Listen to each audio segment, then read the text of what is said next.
is some glass wall that is preventing the Epstein story from being discussed properly. Everyone's interested in it, the questions are basic, and there's a guaranteed story to write. Simply ask the most basic questions of the officials involved and print whatever comes back.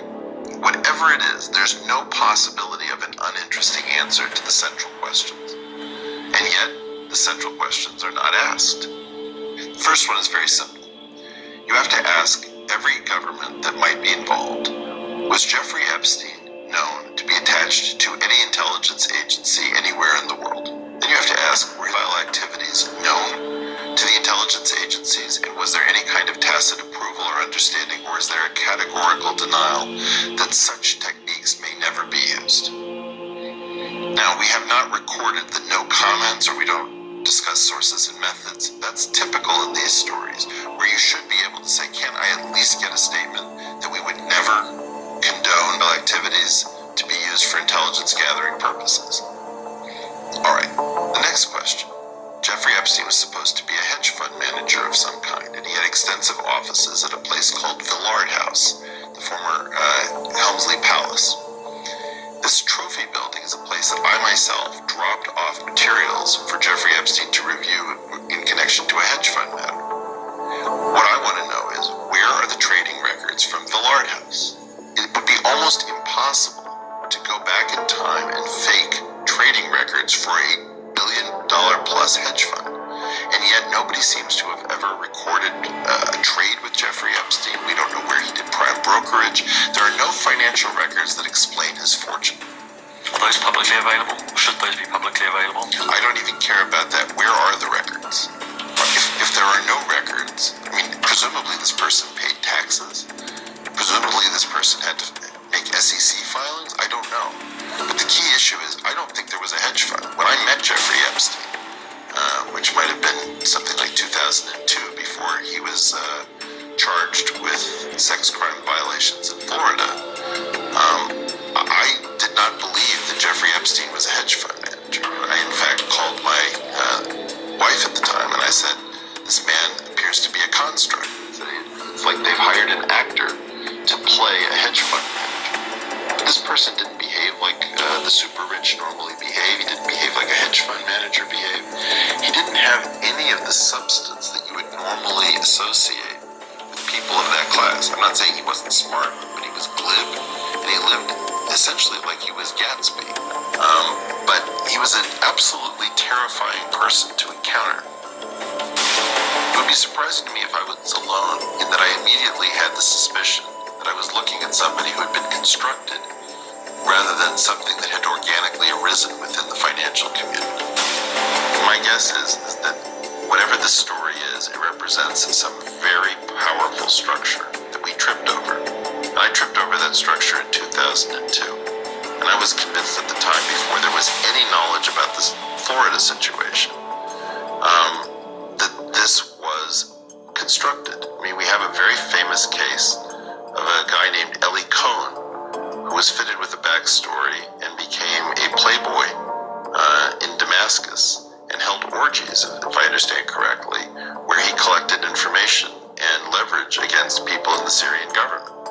If you take that situation, this looks remarkably similar. We've got a guy who was apparently a math teacher at a private high school, and the next thing we know, he's avoided jail in some sort of financial scandal, and he's suddenly set up as a mystery financier with connections to absolutely everyone in the top echelons of power.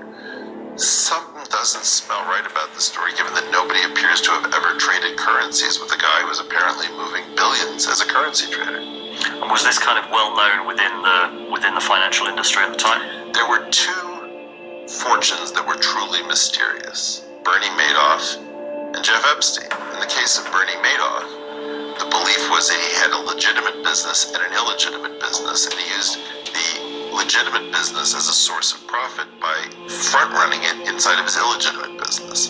That turned out not to be the case. In fact, it was basically a Ponzi scheme. And that leaves Jeffrey Epstein. Now, I used to give talks in the world of finance about how to handle opaque hedge funds, like where they won't give you information about what they're doing. And I conflated Jeffrey Epstein and Bernie Madoff into one slide, and I called it, as a joke, Black Arts Capital, because you had Blackstone and BlackRock, and so I turned it into Black Arts, and their tagline was supposed to be, we tell you what we were doing, but then we'd have to kill you. So these were well-known anomalies in New York in financial circles, because When are we talking? What sort of era? 2002 when I met Jeffrey Epstein, when he tried talking to me about currency trading. So it was well known with financial journalists. It was well known that the fortune didn't make sense. Something didn't add up. Who is his prime broker? Who is he trading with? Under what name? Where did this money come from? Why did he seem to know everybody? Why are we not talking to Les Wexner? I don't understand why these people are not being interviewed or deposed. We have a very strange situation. And in all of these cases, a simple declaration of no comment would be a newsworthy story. I mean, I'm hopeful. I mean, investigative journalism does take time. I'm hopeful there You are. gotta be kidding. I'm going to shut you down. It's been over 6 months.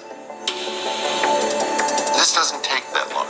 Anything, any scrap is interesting to everybody. Yeah, especially given that we already know the links to someone like Prince Andrew, the British royal family. This is potentially one of the biggest stories Let's talk about that has ever happened. Let's talk about the interview with Prince Andrew. What was that? I cannot believe my ears when very intelligent people watch that interview in its entirety and then say, well, he was unprepared, or it was a mistake to grant that interview. I think that that's not true. I think we have no idea what that interview represented. I think that that interview was so bizarre. And so clearly, it was almost like he was trolling the media who was asking him questions. Was he forced to give an interview and he decided that he would rather go down with the ship and give the world's worst interview? Was he realizing that he was completely trapped and that his best strategy was to make fun of the entire process by giving answers that were so implausible that no child would ever believe them? Whatever that interview was one of the most remarkable pieces of footage anybody has ever seen on television, bar none. To not be talking about this and say, we do not know what that interview represented. What was a member of the British royal family, the Queen's son, doing, giving that interview? Was it in Buckingham Palace? Yes, I think it was. It was an insane event that happened where nobody came to a conclusion that makes that make any sense. I'd rather leave the problem open. Who was forced to do what by whom that interview would ever be granted? For us. Right? It was effectively an admission that something is so off in the world, something that's so completely bizarre, that thing would be produced. That was some sort of internal conflict. I don't know whether it was between the Queen and her son, or intelligence services, or I don't know what. But it was sort of the sense that you have like almost a hostage video where the person has to behave so bizarrely as to send a message. And the message I got is, I'm going to lie, I'm going to fabricate, I'm going to say preposterous things in an effort to just put this to bed in the worst possible way.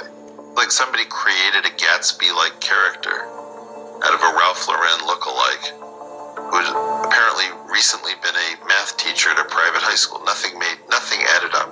And is the sense now that even interest in this story kind of marks you out as a conspiracy theorist? I don't like the question. But is that your sense? Sorry. Yeah, okay. No. I'm going to attack the question. Would you mind? Sure. Okay. What do you mean a conspiracy theorist? So when I hear nightly on the news that maybe Russia is controlling the American elections and trying to prop Donald Trump up, are those conspiracy theories? When I hear that the coronavirus is in fact under control and then the market falls apart, is that a conspiracy theory? I mean, where are we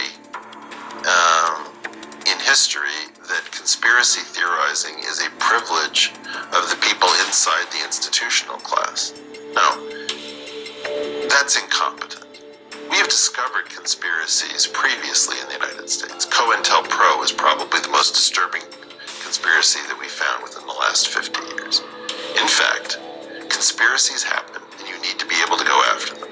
So I think we should make a new rule. The next person who tries to use the epithet conspiracy theorist, we figure out what conspiracy theory they've been pushing, because frankly, everybody inside of the gated institutional narrative is hawking one conspiracy theory or the other.